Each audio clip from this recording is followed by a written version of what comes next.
ഓരോ മുഹൂർത്തങ്ങൾക്കും അതിൻ്റെതായ സന്തോഷങ്ങളുണ്ട്. അതിൽ ചിലത് ഒരിക്കലും മറക്കാൻ പറ്റാത്തതും.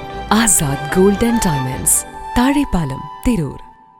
കല്ലിങ്ങൽപ്പറമ്പ് MSM ഹയർ സെക്കൻഡറി സ്കൂളിൽ SSLC +2 USS വിദ്യാർത്ഥികളെ അനുമോദിക്കലും ഡോക്ടറേറ്റ് നേടിയ കൽപ്പകഞ്ചേരി പഞ്ചായത്ത് പ്രസിഡന്റ് KP വാഹിദയെ ആദരിക്കലും സംഘടിപ്പിച്ചു. പരിപാടി MP അഡ്വക്കേറ്റ് ഹാരിസ് ബീരാൻ ഉദ്ഘാടനം ചെയ്തു. കല്ലിങ്ങൽപ്പറമ്പ് MSM ഹയർ സെക്കൻഡറി സ്കൂളിലെ SSLC +2 ജേതാക്കളെ അനുമോദിക്കലും പൊളിറ്റിക്കൽ സയൻസിൽ അണ്ണാമല യൂണിവേഴ്സിറ്റിയിൽ നിന്നും ഡോക്ടറേറ്റ് നേടിയ Kalpakanchery grama panchayat president doctor KP വഹീദയെ ആദരിക്കൽ ചടങ്ങും സംഘടിപ്പിച്ചു.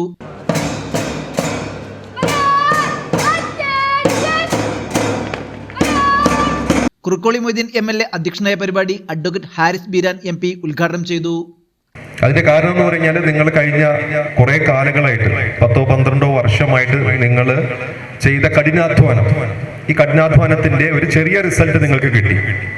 അതിപ്പോൾ 10ാം ക്ലാസ്സിലെ A+കാരായാലും 12ാം ക്ലാസ്സിലെ A+കാരായാലും അല്ലെങ്കിൽ USS സ്കോളർഷിപ്പ് കിട്ടിയ കുട്ടികളായാലും അത് നിങ്ങൾ ചെയ്ത കഠിനാധ്വാനത്തിന്റെ ഒരു റിസൾട്ട് കിട്ടിയതിന്റെ ഒരു ദിവസമാണ്. പക്ഷേ നിങ്ങളുടെ പണി ഇവിടെ തീരുന്നില്ല, ഇനിയിപ്പോ തുടങ്ങുകയാണ്.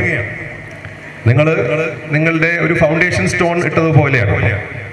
ആ ഫൗണ്ടേഷൻ സ്റ്റോണിൽ ഇനിയിപ്പോ നിങ്ങളുടെ വലിയ കെട്ടിടം പൊന്തിക്കാനാണ്. അപ്പൊ ഫൗണ്ടേഷൻ സ്റ്റോൺ നന്നായാൽ മാത്രമാണ് നല്ല രീതിയിലുള്ള കെട്ടിടം പൊന്തിക്കാൻ പറ്റുള്ളൂ.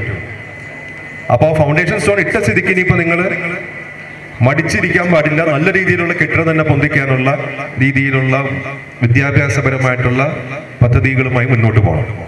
എന്നാൽ മാത്രമേ നിങ്ങൾക്ക് സമൂഹത്തിന് വലിയ രീതിയിലുള്ള ഗുണങ്ങൾ ചെയ്യാൻ പറ്റുകയുള്ളൂ. ഒരു സമൂഹത്തിന്റെ ഒരു ശക്തി എന്ന് പറഞ്ഞാൽ വിദ്യാഭ്യാസമാണ്, അത് യാതൊരു സംശയവുമില്ല. എനിക്കിപ്പോ നിങ്ങളത് ചോദിക്കാനുള്ളത്, ഇപ്പൊ ഞങ്ങളൊക്കെ പഠിക്കുന്ന കാലത്ത് എന്ന് പറഞ്ഞു കഴിഞ്ഞാല് 2 കോഴ്സുകളിലാണ്. ഇപ്പൊ 12ാം ക്ലാസ് പാസ്സായ ഒരു കുട്ടിയുടെ അടുത്ത് ചോദിച്ചാൽ ഇനി എന്താ നിങ്ങൾ ചെയ്യാൻ പോകണമെന്ന് ചോദിച്ചാല് ഒന്നില്ലെങ്കിൽ പറയും മെഡിക്കൽ എൻട്രൻസിന് പോകണം, അല്ലെങ്കിൽ പറയും എഞ്ചിനീയറിംഗ് എൻട്രൻസിന് പോകണം. അതിന്റെ കവിഞ്ഞൊന്നും ഉണ്ടായിരുന്നില്ല. പക്ഷെ ഇന്നിപ്പോ അതല്ല, ഇന്നിപ്പോ ഒരുപാട് അവസരങ്ങളാണ്. തുടർന്ന് 36 USS ജേതാക്കളെയും SSLC മികച്ച വിജയം നേടിയ 83 കുട്ടികളെയും +2 പരീക്ഷയിൽ ഉന്നത വിജയം നേടിയ 70 കുട്ടികളെയും ഉപഹാരം നൽകി ആദരിച്ചു. ഹയർ സെക്കൻഡറി പരീക്ഷയിൽ ഏറ്റവും കൂടുതൽ കുട്ടികളെ ഇരുത്തി വിജയിപ്പിച്ചത് നമ്മുടെ ഈ ജില്ലയിലാണ്, അല്ല നമ്മുടെ ഈ മണ്ഡലത്തിൽ കൂടിയാണ്, അഥവാ കൽപ്പകഞ്ചേരി പഞ്ചായത്തിലാണ്. ഏറ്റവും കൂടുതൽ കുട്ടികളെ പരീക്ഷയ്ക്ക് ഇരുത്തിയ ഗവൺമെന്റ് ഹൈസ്കൂൾ, ഏറ്റവും കൂടുതൽ കുട്ടികളെ വിജയിപ്പിച്ച ഗവൺമെന്റ് ഹൈസ്കൂൾ അതുള്ളത് നമ്മുടെ ജില്ലയിലാണ്, നമ്മുടെ മണ്ഡലത്തിലാണ്, അത് തിരൂരിലാണ്. അങ്ങനെ പ്രശസ്തമായ കേളി രംഗങ്ങൾ അരങ്ങൊരുങ്ങി ഉയർന്നു വരികയുണ്ടായി. ഈ റിസൾട്ടുകളൊക്കെ ഇങ്ങോട്ട് വന്നപ്പോൾ അതിനോടൊപ്പമാണ് ഇതില് A+ കിട്ടി. SSLCക്ക് 63 ആളുകൾ A+ കിട്ടി. 9 A+കാരാണ് 20 ആളുകൾ.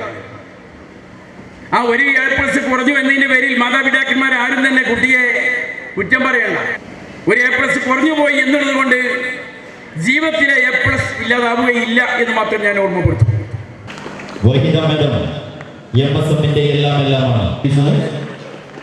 അടുത്തത് സമർപ്പണം നൽകുന്നതിനായി 90-86 മാർക്ക് നേടി ഒരു സംസ്ഥാന തലത്തിൽ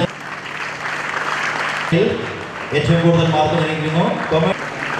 അടുത്തത് ദിശുവാദ, ഈ കുട്ടികൾ സംസ്ഥാന തലത്തിൽ വരെ പെട്ടെന്ന് ഈ പേര് ആത്തിമ ഹിബ ആയിട്ടോ SRG കൺവീനർ പ്രതിനിധിയായി ഇതിന്റെ മാനേജർ, അതുപോലെ തന്നെ അവർ നിങ്ങളുടെ പാഠം വന്നുകൊണ്ടിരിക്കുകയാണ്. ഓരോന്നിനെയും സോൾവ് ചെയ്യാൻ നിങ്ങളുടെ അടുത്തുള്ള ദൗത്യം. PTA പ്രസിഡന്റ് CP രാധാകൃഷ്ണൻ സ്വാഗതം പറഞ്ഞ പരിപാടിയിൽ Kalpakanchery grama panchayat president doctor KP Waheeda, school manager Kottayil Abdul Latheef, MPTA president advocate Sabeena, Kalpakanchery grama panchayat member advocate Rashid Pallimalil, Shaji George, Mujeeb Rahman, Yaramu, Javed Ahmed, Nikhil തുടങ്ങിയവർ സംസാരിക്കുകയും പ്രിൻസിപ്പാൾ ഷാജി മാത്യു നന്ദി പറയുകയും ചെയ്തു. പരിപാടിക്ക് സമാപനം കുറിച്ചുകൊണ്ട് സ്കൂളിലെ കലാപ്രതിഭകൾ ലഹരിക്കെതിരെ ബോധവൽക്കരണ നാടകം പ്രദർശിപ്പിച്ചു. ന്യൂസ് 99 തിരൂർ.